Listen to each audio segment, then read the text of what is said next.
Welcome to Luca is a Billionaire, where the only thing I invest in is your answers. You begin by opening the lock screen editor, long press an empty area and tap Customize. Once done, select the exact lock screen instance you want to change. This matters if you have multiple.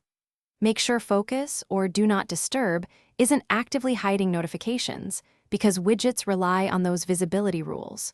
You'll also check that the device is unlocked to make edits and confirm any security prompts. Now you're ready to add your first widget square or inline slot. You tap the widget area and a palette appears with both app and system widgets. Choose one. After you pick, drag it into the target slot and release. If resizing is allowed, pinch or choose size options. Once widgets are placed, rearrange them by dragging so the most important glanceable data sits where you naturally look. For multiple widgets, stack them for quick swiping. Make sure widgets you add are from trusted apps and that they have permission to show on the lock screen. You finish by tapping Done or Save to lock in your layout, then test it by locking the device and viewing the new screen. If a widget appears blank, open the source app to refresh its data and grant any necessary permissions. Many widgets need background access.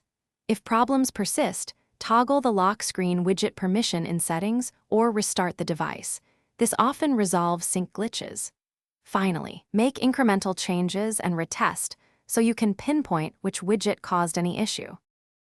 Thanks for watching and please subscribe. It's the best investment you'll ever make.